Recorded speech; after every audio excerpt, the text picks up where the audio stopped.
Hello students. तो कैसे हैं आप लोग? आई होप सारे लोग अच्छे होंगे।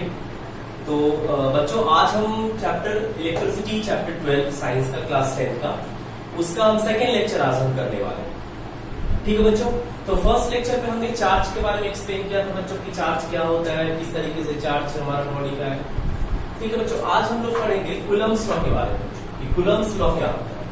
तो सबसे पहले हेडिंग लगाइएगा बच्चों, Coulomb's law.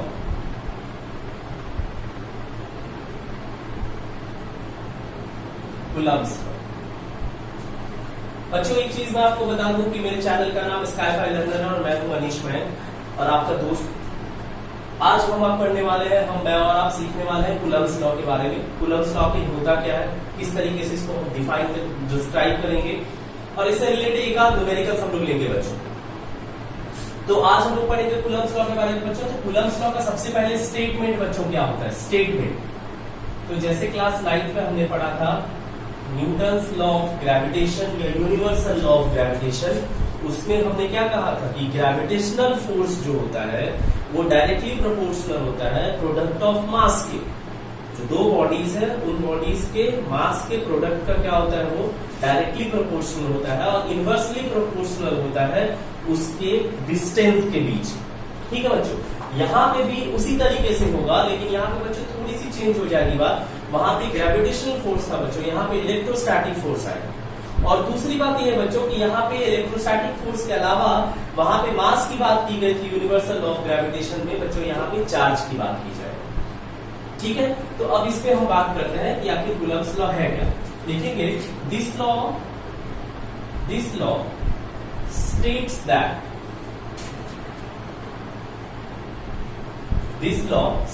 that electrostatic force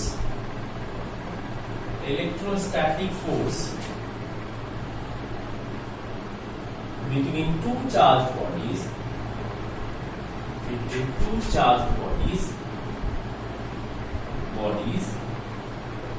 electrostatic force between two charged bodies is directly proportional to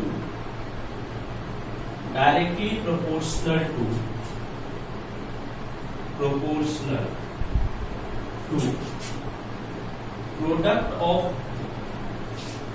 of magnitude of charges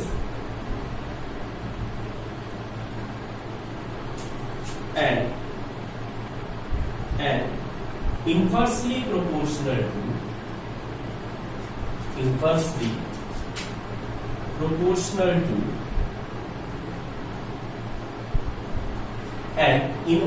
proportional to distance of separation between them।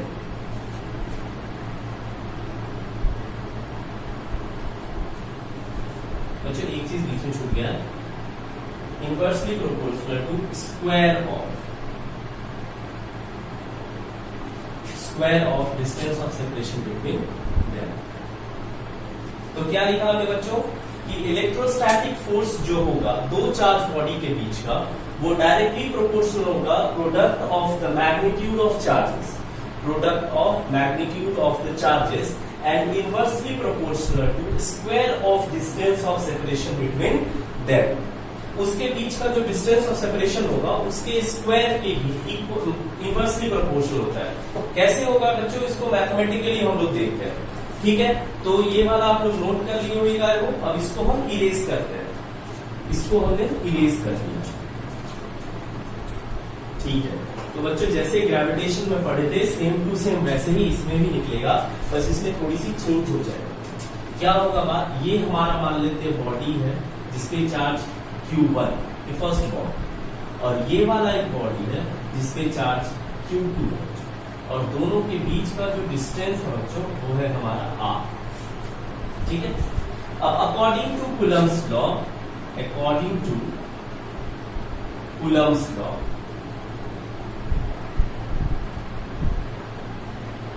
Electrostatic force जो होगा बच्चों Fe हम लिख देते हैं, क्योंकि ग्रेविटेशनल फोर्स बच्चों हम Fg लिखते थे।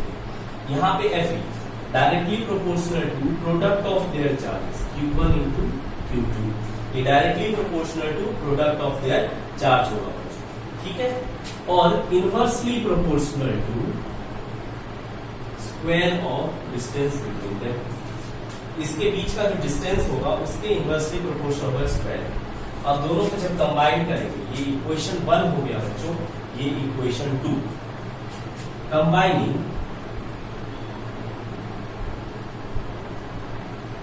इक्वेशन 1 एंड 2, दोनों को जब हम कंबाइन कर देते हैं वी गेट, हमें क्या मिलता है कि FE is directly proportional to Q1 Q2 by R square।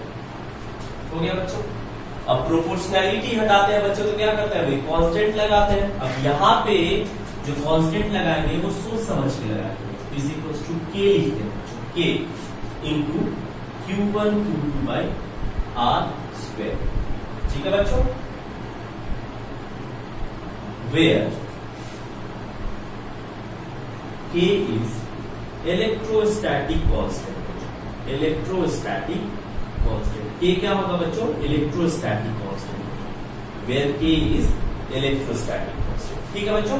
अब क्या लिखेंगे, Fe is equals to K into Q1 Q2 by R square, where K is electrostatic constant. इसका कुछ वैल्यू होता है बच्चों, K का वैल्यू होता है 9 into 10 to the power 9 newton metre square per coulomb square.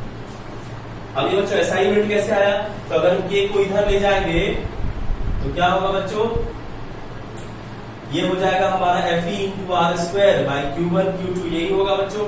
तो फोर्स का क्या होता है, न्यूटन होता है, ये क्या डिस्टेंस है तो स्क्वायर है, तो मीटर स्क्वायर हो गया बच्चों, और कूलम इंटू कूलम क्या होगा, कूलम स्क्वायर हो गया। तो K का value 9 into 10 to the power 9 newton metre square per coulomb square. ये किसमें होता है बच्चों, इसकी वैल्यू चेंज होती रहती है बच्चों। अब एक चीज आपको हम बता दे रहे हैं कि K का वैल्यू बच्चों चेंज होता है, ये डिपेंड किस पे करता है बच्चों, मीडियम पे करता है कि हम कौन सी मीडियम ले रहे हैं, ठीक है। इसका आगे हमको +2 में बहुत सारा यूज है, क्लास 12 में। अभी हम सिर्फ ये जान रहे हैं कि इसका वैल्यू एयर में, फ्री स्पेस और वैक्यूम, इसकी वैल्यू बच्चों 9 into 10 to the power 9 newton metre square per coulomb square होता है। इसकी वैल्यू क्या होगी बच्चों, 9 into 10 to the power 9 newton metre square per coulomb square होता है। तो ये क्या हो गया बच्चों, कूलम्स लॉ हमारा डेरिवेशन निकल गया। अब इससे रिलेटेड हम कुछ सम्स करते हैं बच्चों, इस बात को समझ लीजिए पहले, एक बार फिर से हम समझा दे। कूलम्स लॉ क्या कहता है कि इलेक्ट्रोस्टैटिक फोर्स जो होगा बच्चों, वो डायरेक्टली प्रोपोर्शनल होगा product of both the charges and inversely proportional to square of distance between them. बच्चों जब दोनों इक्वेशन को हम कंबाइन करते हैं तो हमें क्या मिलता है, इलेक्ट्रोस्टैटिक फोर्स डायरेक्टली प्रोपोर्शनल होगा Q1 Q2 by R square बच्चों। अब प्रोपोर्शनलिटी हटाएंगे तो क्या जानते हैं, कांस्टेंट लगाते हैं बच्चों, K Q1 Q2 by R square। K को क्या कहेंगे हम, इलेक्ट्रोस्टैटिक कांस्टेंट कहते हैं।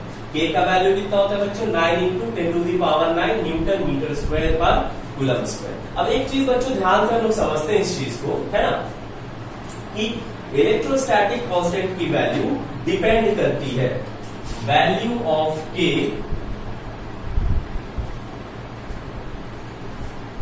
डिपेंड्स अपॉन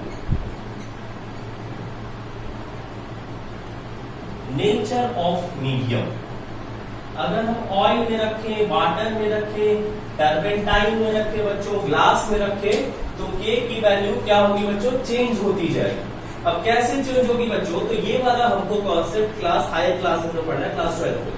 K का वैल्यू बच्चों निकालते हैं हम लोग 1/4/ε0 से, तो उसका काम धंधा यहाँ पे कुछ भी नहीं है, अपने को उसके बारे में चर्च ही नहीं कर, ठीक है।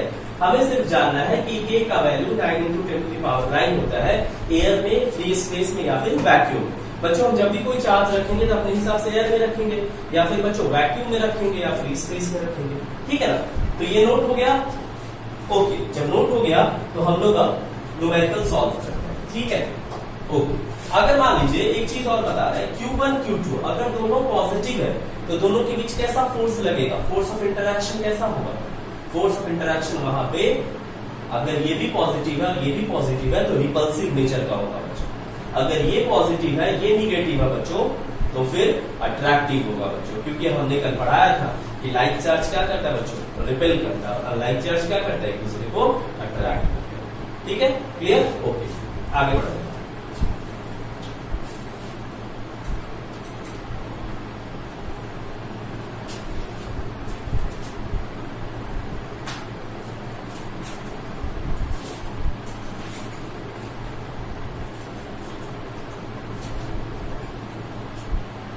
ठीक है, अब एक सम करते हैं, है ना, एक आध सम कर लेते हैं इससे रिलेटेड, कूलम्स लॉ से रिलेटेड, फिर हम लोग आगे बात करते हैं। क्वेश्चन नंबर 1 लिखिएगा, न्यूमेरिकल रिगार्डिंग कूलम्स लॉ। लिखिएगा न्यूमेरिकल्स रिगार्डिंग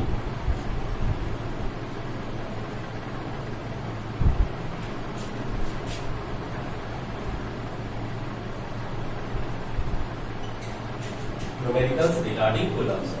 बच्चों फर्स्ट क्वेश्चन हम लोग देखते हैं, बहुत ही आसान सा क्वेश्चन कर रहे हैं बच्चों, है ना। तो हम लोगों को जब करना, मान लीजिए क्वेश्चन दिया हुआ है, find the electrostatic force of interaction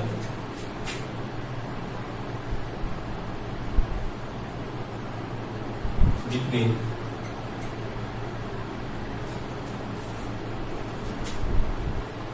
two bodies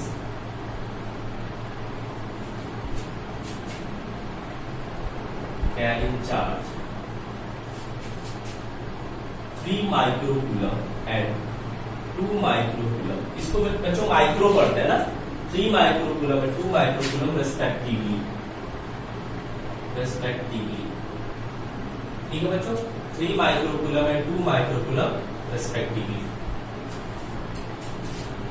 and separated by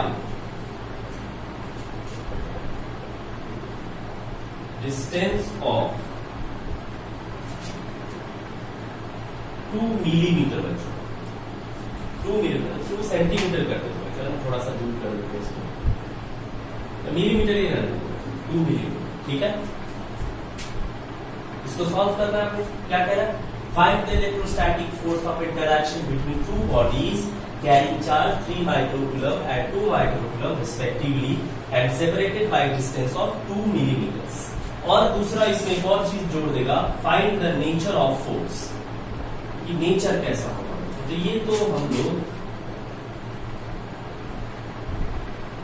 orally भी बता सकते हैं ना बच्चों, क्या होगा इसका नेचर।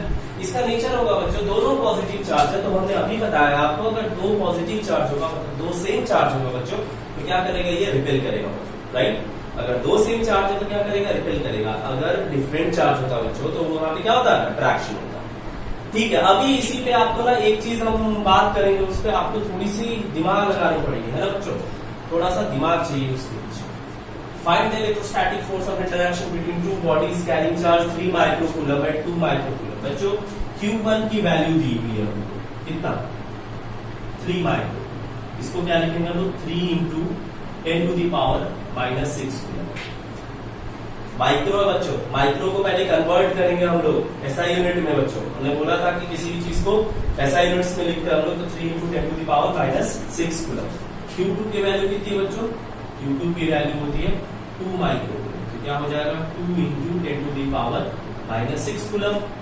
और डिस्टेंस ऑफ सेपरेशन बच्चों R वो दिया है 2 मिलीमीटर बच्चों, इसको भी क्या करेंगे हम लोग, मीटर में कन्वर्ट करेंगे, क्या लिखेंगे, 2 इंटू 10 टू दी पावर -3 बच्चों। 1 मिलीमीटर में बच्चों, 10 मिलीमीटर में 1 सेंटीमीटर होता है बच्चों, 10 मिलीमीटर में 1 सेंटीमीटर, और 100 centimetre is equal to 1 metre. तो बच्चों 1 मीटर में कितना मिलीमीटर हो जाएगा, 1000 मिलीमीटर, नहीं तो 1000 मिलीमीटर में 1 मीटर होता है बच्चों, तो 1 मिलीमीटर में कितना होगा, 1/1000, इसी को निकालेगा 10 टू दी पावर -3 मीटर्स, ठीक है बच्चों। अब हमें निकालना है क्या, फोर्स ऑफ इंटरैक्शन। तो हमें क्या पता है formula, F is equal to K Q1 Q2 by R square. अभी देखिए बच्चों, K की वैल्यू कितनी होती है, 9 into 10 to the power 9 into 3 into 10 to the power -6 into 2 into 10 to the power -6 by 2 into 10 to the power -3 का whole square. ये हो गया बच्चों।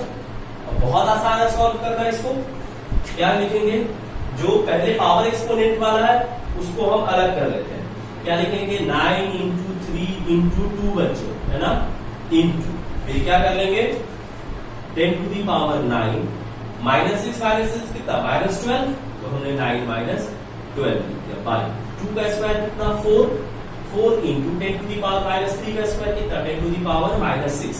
बच्चों यहाँ पे मैक्सिमम बच्चे ना गलती कर देते हैं, क्या कर देते हैं, 10 टू द पावर माइनस 3 का स्क्वायर लिख देते बच्चों 10 to the power minus 3 into minus 3, है ना? तो वहां पे गलती हो जाएगा। हमें क्या करना है बच्चों, इसका फॉर्मूला कैसे होता है हमने पढ़ा हुआ है, a पर पावर m और पावर n, ये आप बचपन में मैथ्स में पढ़े हुए हैं। a पर पावर m पर पावर n है तो क्या लिखते हैं a m इंटू n, ये ना लिखते हैं बच्चों, ये हमने क्लास 6-7 में पढ़ा होगा मैथ्स को, पावर एंड एक्सपोनेंट्स, बहुत बचपन का बात है। तो अब ये क्या है बच्चों, यहाँ पे इसको हम कैंसिल कर सकते हैं नहीं, 2 को 4 से 2 टाइम्स कट कर दिया हमने, कैंसिल कर दिया। अब इसको हमने क्या लिखा 27/2, ठीक है, into 10 to the power minus 3, 9 minus 12 minus 3, और ये माइनस 6 ऊपर चला जाएगा तो प्लस 6 हो जाएगा बच्चों। अब इसको क्या लिखेंगे 13.5 into 10 to the power 3, 13.5 into 10 to the power 3, force कैसा है न्यूटन, ये हो गया। और नेचर कैसा होगा बच्चों, क्योंकि दोनों क्या है पॉजिटिव चार्ज है, तो nature of force is repulsive, nature of force is repulsive. बहुत आसान था बच्चों ना, बहुत आसान क्वेश्चन है, इसपे सॉल्व करना बहुत इजी है। बस अपने को क्या रखना है यार, फॉर्मूला रखना है, k का वैल्यू क्या होता है 9 इंटू 10 टू द पावर 9 होता है बच्चों, ठीक है, क्लियर है सबको, इजंट इट? बहुत आसान है ये बच्चों, न्यूमेरिकल्स बहुत आसान होते हैं इसलिए। 9th का न्यूमेरिकल मैंने बोला थोड़ा टफ होता है, लेकिन 10th का न्यूमेरिकल बहुत इजी होता है बच्चों, क्लियर? ओके, रब करते हैं, एक और क्वेश्चन करते हैं।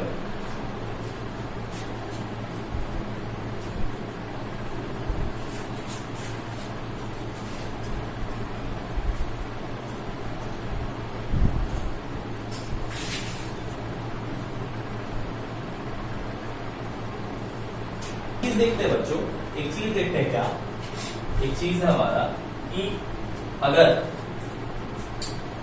दो प्रोटॉन, अब हमने बताया कि दो पॉजिटिव चार्ज है, सेम चार्ज क्या करता है एक दूसरे को रिपेल करता है, और डिफरेंट चार्ज क्या करता है एक दूसरे को अट्रैक्ट करता है। अब यहाँ पे क्वेश्चन अराइज होगा बच्चों कि अगर न्यूक्लियस के अंदर कोई भी एटम है बच्चों, अगर हम बात करेंगे किसी एटम का, मान लेते हैं हम कोई एक एटम मैग्नीशियम एटम ले लेते हैं बच्चों, तो मैग्नीशियम एटम में ये हमारा न्यूक्लियस होता है बच्चों, मैग्नीशियम का एटॉमिक नंबर कितना होता है बच्चों 12 होता है, कितना जगह 282 हो गया बच्चों, Al है ना। तो 12, इसमें 12 प्रोटॉन होंगे और इलेक्ट्रॉन भी कितना होगा 12 ही होगा ना बच्चों। तो बीच में क्या होता है न्यूक्लियस होता है, इसमें 12 प्रोटॉन होगा प्रेजेंट। प्रोटॉन हमेशा क्या होता है बच्चों पॉजिटिव चार्ज होता है ना, ये फर्स्ट ऑर्बिट, ये सेकेंड ऑर्बिट और ये third orbit magnesium. 2 electron 8 electron है ना, और फर्स्ट ऑर्बिट पे भी। अब देखिए बच्चों ये न्यूक्लियस है, यहाँ पे 12 पॉजिटिव चार्ज या न्यूट्रॉन भी होगा बच्चों, है ना, यहाँ पे न्यूट्रॉन भी होगा, न्यूट्रॉन इसका हो जाएगा 24, 12 न्यूट्रॉन भी हो जाएगा 12 न्यूट्रॉन। तो टोटल कितने हो गए 25 मास नंबर होता है ना मैग्नीशियम का। अभी देखिए 12 प्रोटॉन और 12 न्यूट्रॉन है बच्चों। अब इस चीज को जरा सा ध्यान से देखते हैं कि अगर प्रोटॉन हमारा 12 आ रहा है इसमें बच्चों, प्रोटॉन 12 है, तो प्रोटॉन इज पॉजिटिवली चार्ज बच्चों, तो यहाँ पे कैसे प्रोटॉन एग्जिस्ट करता होगा न्यूक्लियस के इनसाइड, क्योंकि प्रोटॉन तो पॉजिटिव चार्ज है बच्चों, यहाँ पे तो उसको रिपेल करना चाहिए ना, नहीं। और हमने क्या पढ़ा है कि दो पॉजिटिव चार्ज या दो सेम चार्ज क्या करता है आपस में एक दूसरे को रिपेल करता है बच्चों, लेकिन यहाँ पे प्रोटॉन क्या कर रहा है अट्रैक्ट करके रखता है। आखिर ये कैसे हुआ, यहाँ पे तो हमारा लॉ वायलेट कर गया ना बच्चों, नहीं। हमने क्या बोला कि दो सेम चार्ज या दो लाइन चार्ज क्या करता है रिपेल करता है, यहाँ पे प्रोटॉन क्या है पॉजिटिवली चार्ज है, लेकिन ये अट्रैक्ट करके रख रहा है, होल्ड करके रख रहा है, ऐसा कैसे हो रहा है, यहाँ पे ऐसा क्या हुआ जो ये होल्ड करके रख रहा है। तो बच्चों यहाँ पे हुआ ये कि distance of proton and proton is negligible बच्चों, distance of proton, distance between proton and proton is very less, मतलब क्या हो गया नेग्लिजिबल हो जाएगा, 10 टू दी पावर -6 मीटर्स के रेंज में आएगा बच्चों। इसके बीच का जो डिस्टेंस ऑफ सेपरेशन है बच्चों, distance of separation between proton, distance of separation between two proton, separation between two proton is around 10 to the power minus 6 meters. अब बताइए बच्चों इतना कम नजदीक, इतना नजदीक है ये 10 to the power minus 6 metre के रेंज में आ रहा है इसका डिस्टेंस ऑफ सेपरेशन। तो हम समझ सकते हैं कि कितना पास होगा प्रोटॉन एक दूसरे के, quite close to each other ना। That's why in the case of this distance of separation only attraction takes place, repulsion एक proper distance पे होता है बच्चों, ये चीज हमेशा रखिएगा यार। रिपल्सन एक प्रॉपर डिस्टेंस पे होगा बच्चों, लेकिन अट्रैक्शन जो है वो अगर डिस्टेंस बहुत कम हो गया, इस राउंड में आ गया अगर distance 10 to the power minus 6 metres के रेंज में, देन आपका क्या होगा यहाँ पे, वो अट्रैक्ट करेगा एक दूसरे को। इसीलिए प्रोटॉन क्या करता है, अट्रैक्ट करके रखता है बच्चों। क्लियर ना।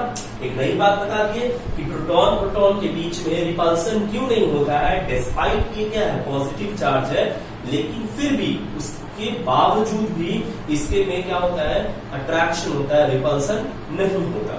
उसका यही वजह है कि सेपरेशन जो है, डिस्टेंस ऑफ सेपरेशन दो प्रोटॉन के बीच का, वो क्या है 10 to the power minus 6 metres के रेंज में। क्लियर बच्चों। ओके, तो अब हम लोग बात करते हैं बच्चों, ये तो हो गया कूलम्ब्स लॉ के बारे में। अब जो है बच्चों हमारा नेक्स्ट जो बात है, छोटा सा टॉपिक है मेथड ऑफ चार्जिंग बच्चों, मेथड ऑफ चार्जिंग। अब हम लोग बात करते हैं बच्चों मेथड ऑफ चार्जिंग।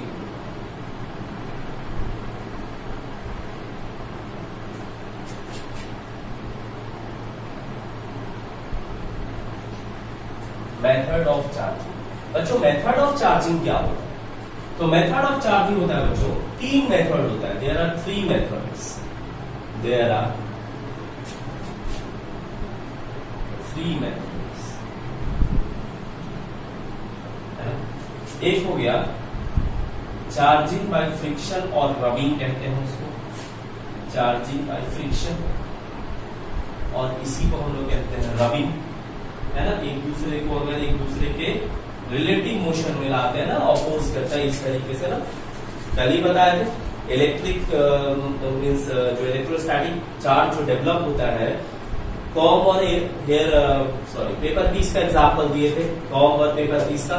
जब कॉम को ड्राई है तो हम लोग क्या करते हैं, कॉम्बिंग करते हैं, तो उसका टीथ क्या होता है, स्कैल्प के साथ क्या होता है, फ्रिक्शन में आता है, जिसकी वजह से इस पे चार्ज डेवलप होता है। ये पहला मेथड है बच्चों। दूसरा मेथड है बच्चों charging by conduction method, charging by conduction method. तो बच्चों कंडक्शन मेथड से भी चार्जिंग होता है। कंडक्शन क्या होता है, कंडक्शन होता है बच्चों कि जब दो बॉडी डायरेक्ट कांटेक्ट में आ गए एक दूसरे के, तभी यहाँ पे क्या होगा, चार्ज डेवलप होगा। जैसे मान लीजिए बच्चों एक वायर है, वायर है बच्चों, अगर वायर में जाके हम आयरन रॉड टच कराए आयरन रॉड जाके, तब क्या होगा, वो हमारा चार्ज हो जाएगा, है ना। बहुत सारी फिल्मों में देखते होइएगा कि जैसे कोई अगर सटा हुआ है ऐसे करके, सबसे बड़ा एंटरटेनमेंट देखे होइएगा ना, अक्षय कुमार जो है सो जब वायर में जाके चिपकता है, तो जो उसका सपोर्टिंग कास्ट वाला एक्टर होता है, वो जाके उसको लोहे के रॉड से लगाता है, तो वो भी क्या होता है, चार्ज होता है। तो वो कंडक्शन मेथड होता है, जो डायरेक्ट मेथड। तीसरा है बच्चों हमारा charging by induction, charging by induction method.